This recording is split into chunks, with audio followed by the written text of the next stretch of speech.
कराग्रे वसति लक्ष्मी करमध्ये सरस्वती करमूले सदा गौरी प्रभारे करदर्शनम् रवये नमः भानवे नमः रवये नमः भानवे नमः समुद्रवसने देवी पर्वतस्तनमण्डिते विष्णुपत्नी नमस्तुभ्यं पादस्पर्शं क्षमस्व मे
പതിനഞ്ചാം നൂറ്റാണ്ടിൽ ചന്ദ്രോത്സവം എന്ന ഗ്രന്ഥത്തിൽ ഒരു നഗരത്തിൻ്റെ പേരും പെരുമയെയും കുറിച്ച് ഐശ്വര്യത്തെക്കുറിച്ച് ഏറെ പറയുന്നുണ്ട്.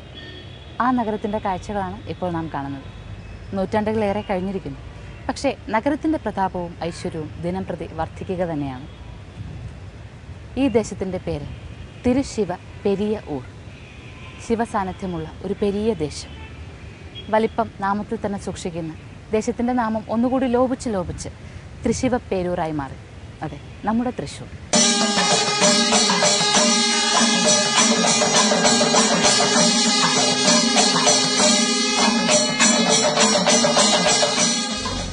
പശുപതിം സ്ഥാനും നീലകണ്ഠം ഉമാപതിം നമാമി ശിരസാ ദേവം കിം നോ മൃത്യു കരിഷ്യതി.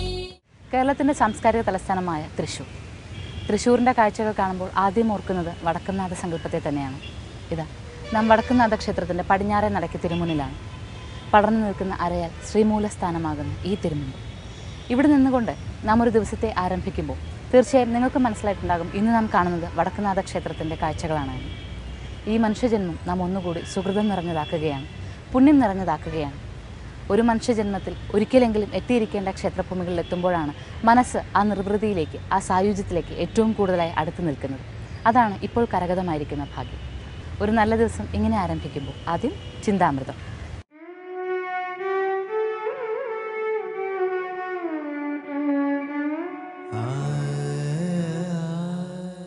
അറിവമ്മ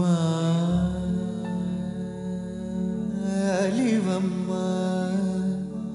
അമൃതമ്മ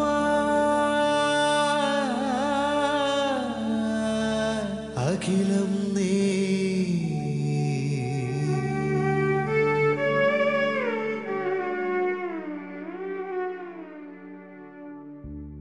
നാം കഴിക്കുന്ന ഒരു വറ്റുപോലും നാം തനിയെ ഉണ്ടാക്കിയെടുക്കുന്നതല്ല. സഹജീവികളുടെ അധ്വാനവും പ്രകൃതിയുടെ കനിവും ഈശ്വര കാരുണ്യവുമാണ് അന്നത്തിൻ്റെ രൂപത്തിൽ നമ്മുടെ മുന്നിൽ എത്തിയിരിക്കുന്നത്. അതിനാൽ വിനയപൂർവം പ്രാർത്ഥിക്കാതെ ഒന്നും ഭക്ഷിക്കരുത്. അമ്മയുടെ ഈ വാക്കുകളിലൂടെ അന്നത്തിൻ്റെ വില മനസ്സിലാക്കുവാൻ നമുക്കാകട്ടെ.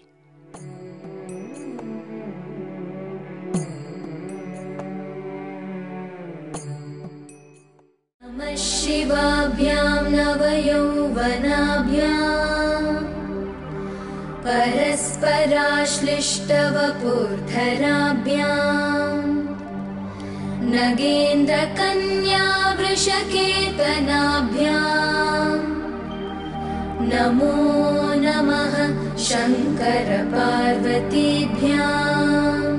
തേക്കിൻകാട് മൈതാനിയിലാണ് വടക്കുംനാഥ ക്ഷേത്രം ഇരിക്കുന്നതെന്ന് ഏവർക്കും അറിയാമല്ലോ.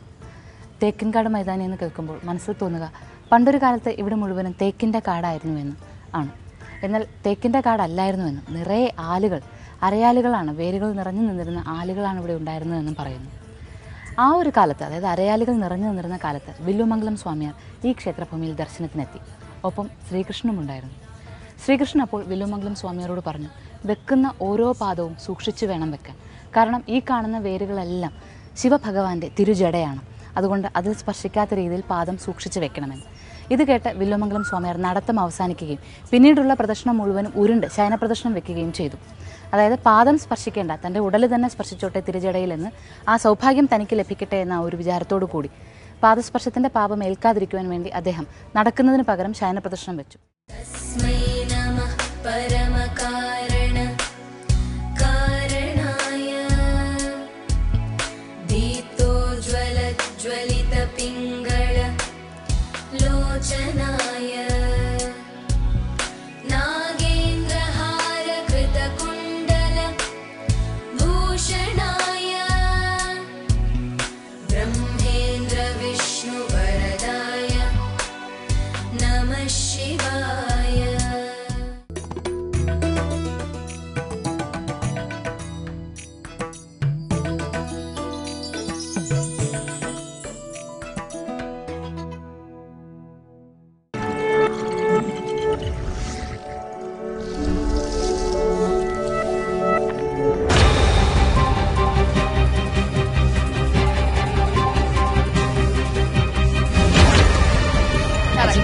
സർക്കസുണ്ട്, സ്കിറ്റുണ്ട്.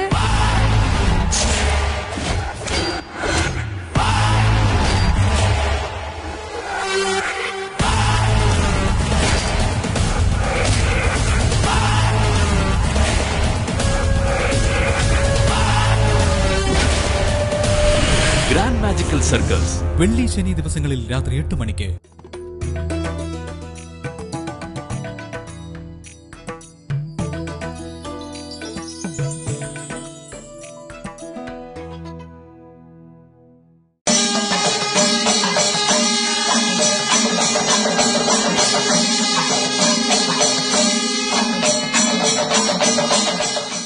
ഇന്ന് തൃശൂർ പൂരത്തിന് സാക്ഷിയാകുവാൻ ലോകം മുഴുവനും തേക്കിൻകാട് മൈതാനത്തിലേക്ക് മനസ്സിനെ കേന്ദ്രീകരിക്കുന്ന ദിവസമാണ്.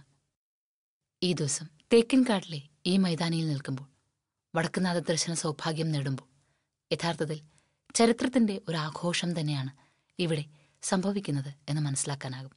എന്നാൽ തൃശൂർ പൂരത്തിന്റെ ഈ ആഘോഷങ്ങളിൽ പങ്കുചേരുവാൻ ഒരു വലിയ ചരിത്രത്തെ മനസ്സിലാക്കേണ്ടതുണ്ട്. അതിനായി ആദ്യം നാം ചെല്ലേണ്ടത് ആറാട്ടുപുഴയിലേക്കാണ്. തൃശൂർ ജില്ലയിൽ തന്നെ ഇരിങ്ങാലക്കുടയ്ക്കടുത്തുള്ള ആറാട്ടുപുഴ ധർമ്മശാസ്താക്ഷേത്രം.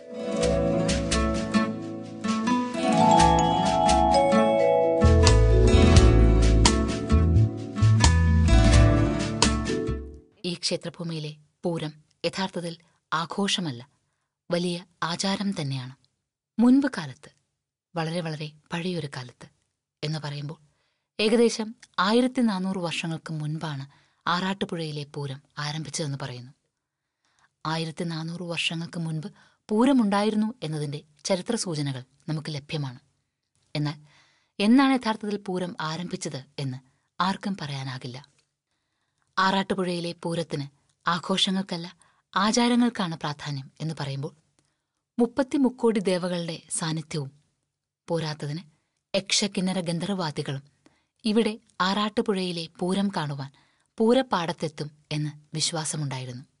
ഈ പൂരത്തിന് കാശി വിശ്വനാഥ ക്ഷേത്രത്തിൽ നിന്ന് വിശ്വനാഥനും എഴുന്നള്ളി വരുമായിരുന്നു. ഇന്നും ആ വിശ്വാസമനുസരിച്ച് ആറാട്ടുപുഴയിലെ പൂരത്തിന്റെ സമയത്ത് അത്താഴപൂജ കാശി വിശ്വനാഥ ക്ഷേത്രത്തിൽ നേരത്തെ നടത്തുക പതിവുണ്ടത്രേ. ആറാട്ടുപുഴയിലെ ആറാട്ട് നടക്കുന്നത് മന്ദാരക്കടവിലാണ്. മന്ദാരക്കടവിൽ ആറാട്ടുപുഴ പൂര ദിവസമാകുമ്പോഴേക്കും ഗംഗാദേവിയുടെ സാന്നിധ്യമുണ്ടാകും എന്നാണ് വിശ്വാസം.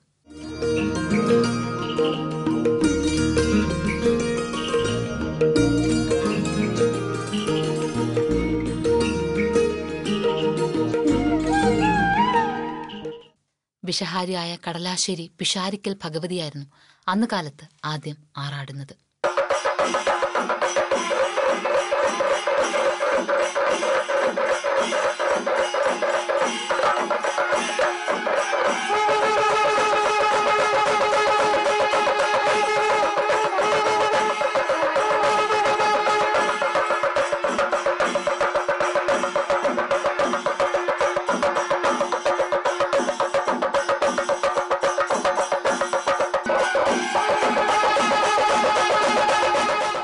ഈ ആറാട്ടിന് തൃപ്രയാർ തേവർക്കും ഏറെ പ്രാധാന്യമുണ്ടായിരുന്നു അത്രേ. പൂരം പൂർത്തിയാകുമ്പോൾ ആതിഥേയനായ ആറാട്ടുപുഴ ശാസ്താവ് തൃപ്രയാർ തേവർക്ക് ഓച്ചാരം ചൊല്ലുന്ന ചടങ്ങ് ഇന്നും ഇവിടെ സംഭവിക്കുന്നുണ്ട്.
ആറാട്ടുപുഴയിലെ ഈ പൂരത്തിന് പണ്ടുകാലത്ത് തൃശൂരും പങ്കുചേർന്നിരുന്നു അത്രേ.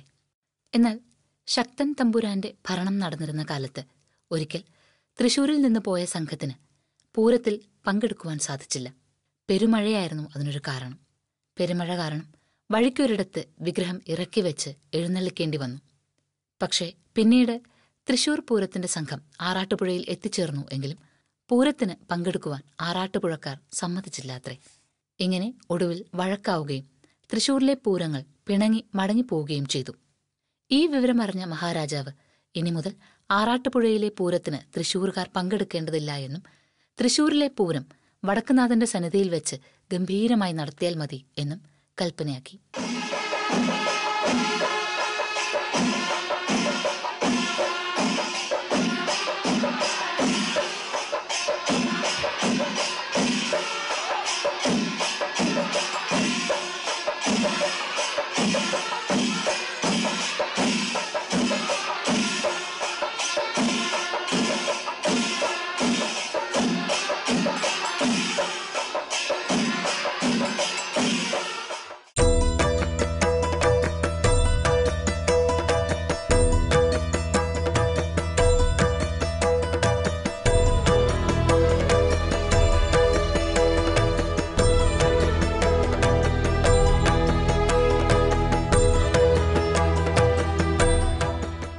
മേടമാസത്തിലെ പൂരം നക്ഷത്രത്തിലാണ് അന്ന് ശക്തൻ തമ്പുരാൻ ഇതിനു വേണ്ടുന്ന ഒത്തുചേരൽ നടത്തിയത്.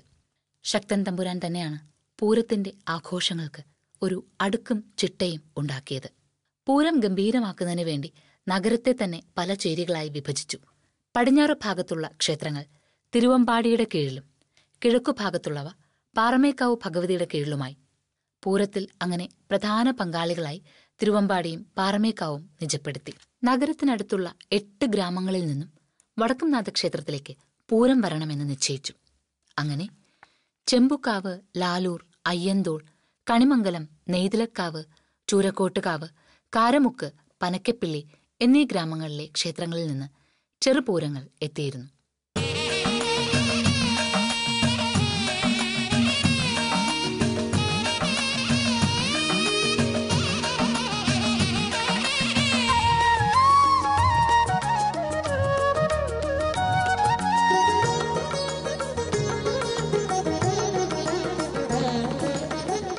പൂരം തുടങ്ങുന്നതിനും ചില പ്രത്യേക കണക്കുകൾ നോക്കേണ്ടതുണ്ടത്രേ.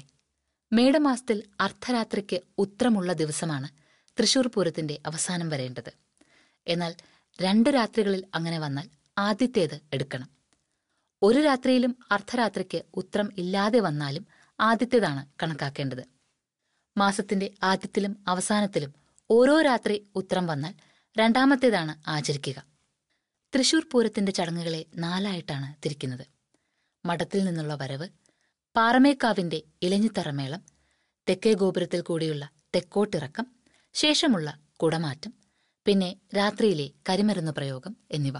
ഐഗിരിനന്ദിനി നന്ദിതമേദിനി വിശ്വവിനോദിനി നന്ദനുതേ ഗിരിവരവിന്ധ്യശിരോധിനി വാസിനി വിഷ്ണുവിലാസിനി ജിഷ്ണുനുതേ ഭഗവതി ഹേഷിതി കണ്ഠകുടുംബിനി ഭൂരി കുടുംബിനി ഭൂരി കൃതേ ജയ ജയ ഹേ महिषासुरमर्दिनि रम्यकपर्दिनि शैलसुते.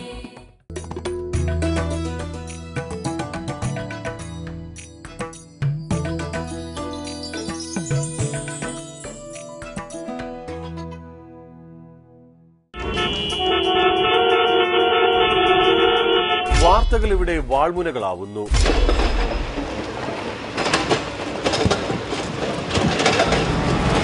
ജനപക്ഷ വാർത്തകളുടെ ലോകം.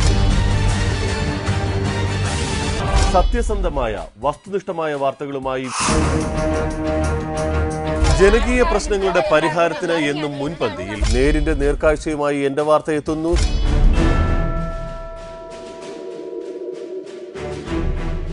ഞായറാഴ്ച രാവിലെ 10 മണിക്ക്.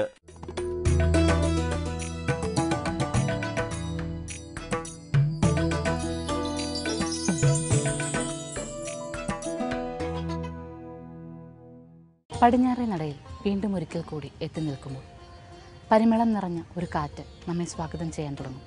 എവിടെ നിന്നാണ് ഈ സുഗന്ധം എന്നാലോചിച്ച് ചെന്നാൽ നാം എത്തുന്നത് ഇലഞ്ഞിപ്പൂക്കളുടെ ഒരു സ്വാഗത വലയത്തിലാണ്. ഇത് ഇലഞ്ഞി മരമാണ്. ഈ ഇലഞ്ഞി മരത്തിലാണ് ആദ്യം പാറമേൽക്കാവിലമ്മ സാന്നിധ്യമായത് എന്ന് വിശ്വാസമുണ്ട്. അതുകൊണ്ട് തന്നെയാണ് തൃശ്ശൂർ പൂരത്തിൻ്റെ നാളിൽ വിശ്വപ്രസിദ്ധമായ ഇലഞ്ഞിത്തറമേളം നടത്തുന്നത്. ആ ഇലഞ്ഞിത്തറമേളം നടത്തുന്നത് ഈ ഇലഞ്ഞിയുടെ നേരെ മുന്നിൽ വെച്ചാണ്. കൂത്തമ്പലത്തിന് അഭിമുഖമായി നിന്നുകൊണ്ട് ഇവിടെ വെച്ച് ഇലഞ്ഞിത്തറമേളം നടത്തുന്നു. നമസ്കാരായ നമഃ ശംഭവേ ച മയോ ഭവേ ച നമഃ ശങ്കരായ ച മയസ്കരായ ച നമഃ ശിവായ ച ശിവതരായ ച. മഠത്തിൽ നിന്നുള്ള വരവ് മഠത്തിൽ വരവ് എന്ന പേരിലാണ് അറിയപ്പെടുന്നത്. മഠത്തിൽ വരവ് നടത്തുന്നത് തിരുവമ്പാടി വിഭാഗമാണ്. തിരുവമ്പാടിയിലെ പ്രധാന പ്രതിഷ്ഠ ശ്രീകൃഷ്ണനാണ് എങ്കിലും തൊട്ടടുത്ത് ഇടതുവശത്തുള്ള ദേവിയുടെ തിടമ്പാണ് മഠത്തിൽ വരവിന്റെ സമയത്ത് എഴുന്നള്ളിക്കുന്നത്. എങ്കിലും കോലത്തിൽ ശ്രീകൃഷ്ണന്റെ രൂപമായിരിക്കും.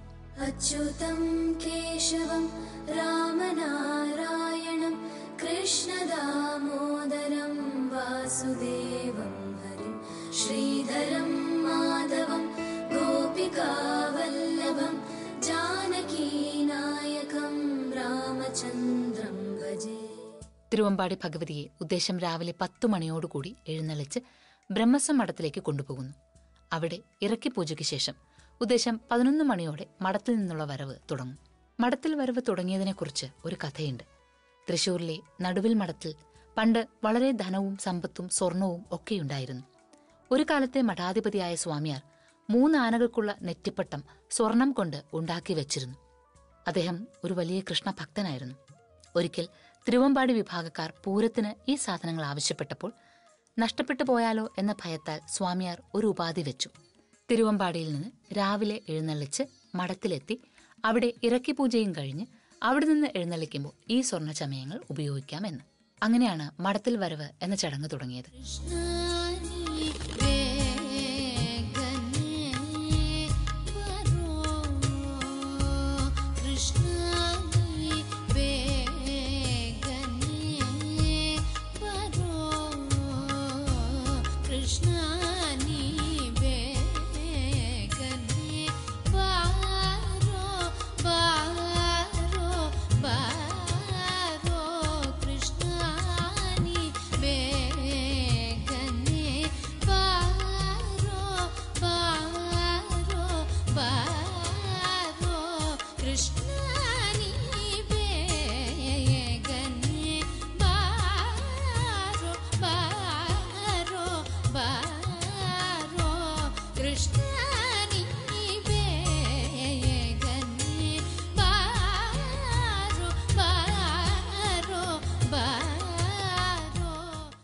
തിരുവമ്പാടിയുടെ മടത്തിൽ വരവിന് സമമായി പാറമേക്കാവിലമ്മ ഉച്ചയോടുകൂടി എഴുന്നള്ളുന്നു.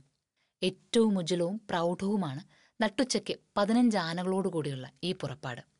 ഈ ഘോഷയാത്ര വടക്കുംനാഥന്റെ കിഴക്കേ ഗോപുരം കടന്ന് മതിൽക്കകത്ത് കൂത്തമ്പലത്തിന് അഭിമുഖമായി ഇലഞ്ഞിത്തറയുടെ ചുവട്ടിൽ എഴുന്നള്ളിച്ചു വന്നു നിൽക്കുന്നു. അതിനുശേഷമാണ് പ്രസിദ്ധമായ ഇലഞ്ഞിത്തറ മേളം നടക്കുക.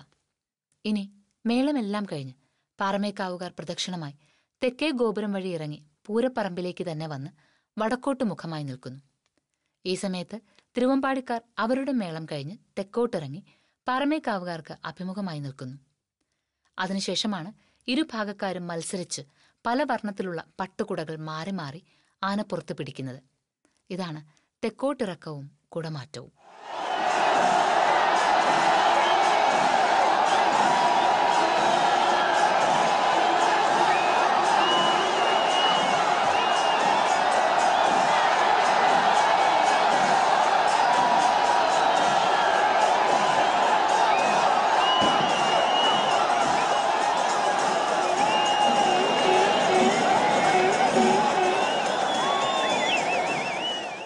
വടക്കുംനാഥ ക്ഷേത്ര സംഗീതത്തിൽ വെച്ചിട്ടാണ് തൃശൂർ പൂരം നടക്കുന്നത് എങ്കിലും പൂരം പ്രമാണിച്ച് ക്ഷേത്രത്തിൽ വിശേഷാൽ ഒന്നും തന്നെ നടക്കുന്നില്ല. തൃശൂർ പൂരത്തിൽ വടക്കുംനാഥൻ പങ്കാളിയല്ല. എങ്കിൽ പോലും തൃശൂർ പൂരം എന്ന് പറയുമ്പോൾ അത് വടക്കുംനാഥന്റെ അനുഗ്രഹം തന്നെയാണ്. അതുകൊണ്ട് തൃശൂർ പൂരത്തിന്റെ കാഴ്ചകൾക്കായി കാത്തിരിക്കുന്ന എല്ലാ ഭക്തർക്കും വേണ്ടി ഇന്ന് ആറാട്ടുപുഴ ക്ഷേത്രത്തിന്റെയും തൃപ്രയാർ തേവരുടെയും പാറമേക്കാവ് ഭഗവതിയുടെയും തിരുവമ്പാടി ശ്രീകൃഷ്ണന്റെയും ഒപ്പം വടക്കുംനാഥന്റെയും ക്ഷേത്രക്കാഴ്ചകൾ കണ്ട് പൂരത്തിന്റെ മൂല്യത്തെയും ചരിത്രത്തെയും പ്രാധാന്യത്തെയും ദർശന പുണ്യത്തെയും നേടിയെടുക്കാം നമുക്ക്. ഓം നമഃ ശിവായ, ഓം നമഃ ശിവായ, ഹര ഹര ഭോലെ നമഃ ശിവായ.